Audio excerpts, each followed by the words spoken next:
हम इस वक्त मौजूद है मुंबई के उसी अर्थर रोड जेल के बाहर, जिसमें मोहम्मद अजमल आमिर कसाब को करीब 3.5 साल तक अंडा सेल में रखा गया था। ये जो अर्थर रोड जेल है, इसी के अंदर एक विशेष अदालत बनाई गई थी उस वक्त, और इस विशेष अदालत में 26 नवंबर 2008 के सभी जो उसमें जो आरोपी पकड़े गए थे, जिसमें मोहम्मद अजमल कसाब के साथ 2 आरोपी और इंडियन पकड़े गए थे, उनका ट्रायल चला था। और इस ट्रायल के बाद इसी जेल में, इसी अर्थर रोड मुंबई की मध्यवर्ती कारागृह के अर्थर रोड जेल के अंदर जो विशेष अदालत बनाई गई थी, वहां अजमल कसाब को फांसी की सजा मुकर्रर की गई। और फांसी की सजा 2011 में अजमल कसाब को दी गई। करीब 3 साल तक ये ट्रायल चला। इस ट्रायल में तमाम जो गवाह हैं, करीब 650 गवाह, आई विटनेसेस, चश्मदीद, उनकी यहाँ पर गवाही हुई। देविका, जिसके पैर में गोली लगी थी सीएसटी रेलवे स्टेशन पर, उसकी गवाही हुई। इसके अलावा छोटू चाय वाला, जो सीएसटी रेलवे स्टेशन पर जिसे कसाब ने गाली दी थी, उसकी गवाही हुई।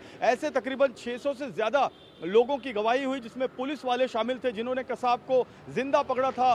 वो पुलिस टीम डीबी मार्ग पुलिस स्टेशन की, वो उसमें शामिल थी। और कसाब ने जिस हेमंत करकरे, अशोक कामटे और विजय सालस्कर पर गोलियां चलाकर उनकी हत्या की थी, उनको शहीद किया था, उस गाड़ी में अरुण जाधव नाम का एक कांस्टेबल बैठा था, उसकी गवाही हुई थी। तो ऐसी तमाम गवाहियों के बाद अजमल कसाब को इसी अर्थर रोड जेल की विशेष अदालत के अंदर फांसी दी गई थी। और ये फांसी जो है उसे यरवड़ा जेल के अंदर जो मीरा बोरवणकर उस समय जेल आईजी थी, उन्होंने अपने सामने दिलवाई थी। एक बड़ी बात यह है कि जो तहव्वुर राणा पकड़ा गया है, जिसे अमेरिका से लाया जा रहा है भारत, उस तहव्वुर राणा को भी पहले एनआईए इंट्रोगेशन करेगी, एनआईए एक एफआईआर दर्ज करेगी, दिल्ली में उसका इंट्रोगेशन होगा। उसके बाद इसी अंडा सेल में मुंबई में उसे लाया जाएगा, उसी अंडा सेल में उसे रखा जाएगा जहां पर मोहम्मद अजमल कसाब को रखा गया है।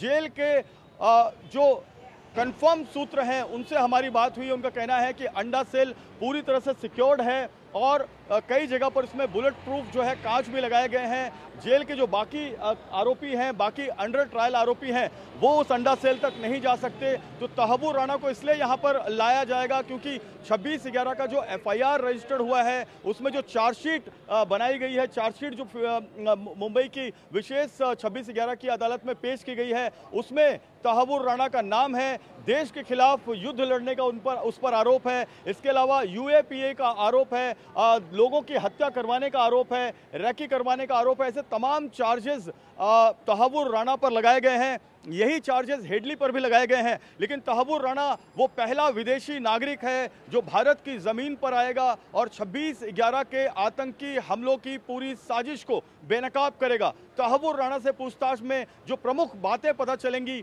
वो ये कि एक तो तहव्वुर राणा खुद पाकिस्तानी आर्मी का डॉक्टर था, वो पाकिस्तानी आर्मी में किसके किसके संपर्क में था। डेविड कोलमैन हेडली से जो उसने मुंबई की रैकी करवाई थी, जो सिद्धिविनायक मंदिर से कलावा खरीदवाया था, जो उसने शिवसेना भवन की रैकी कराई थी, अलग अलग जगहों पर जो उसने रुकवाया था, उसके जो फोटोग्राफ्स, वीडियोग्राफ्स, वो तहव्वुर राणा को डेविड कोलमैन हेडली ने मुंबई से जाने के बाद अमेरिका में दिए थे। उससे किस तरह से उसने पाकिस्तान की आर्मी और आईएसआई तक पहुंचाया था।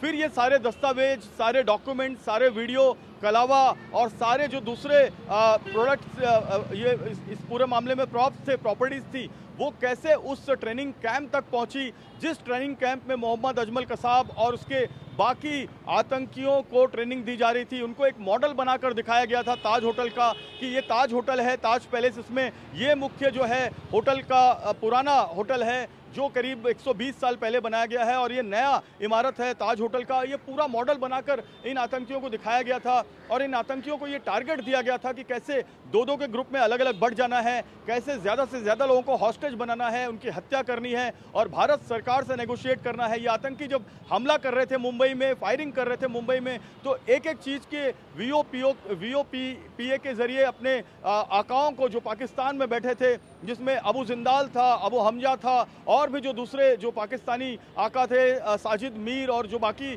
थे, उनको एक एक जानकारी वो मुहैया करवा रहे थे ये 10 आतंकी। उसमें जो अबू हमजा जैबुद्दीन अंसारी है, वो 2011 में जब भारत डिपोर्ट किया गया था तो उसने ये बताया कि उसने कैसे इन 10 आतंकियों को हिंदी की ट्रेनिंग दी, इन 10 आतंकियों को उर्दू की ट्रेनिंग दी और कैसे इन 10 आतंकियों को थोड़ी बहुत अंग्रेजी बोलने की ट्रेनिंग दी। ये बताया कि मुंबई में लोकेशंस किस तरह से हैं, मुंबई के लोग किस तरह से आपको रिट्रैक्ट करते हैं। इन तमाम चीज़ों की जानकारी अबू हमजा ने इन आतंकी ट्रेनिंग कैंप में एज अ गार्जियन इन आतंकियों को दी थी और ये आतंकी मुंबई आए। इन्होंने मुंबई में 175 लोगों की जान ली, करीब 300 लोगों को इंजर्ड किया और उसके बाद इन सभी आतंकियों का भी सफाया हो गया।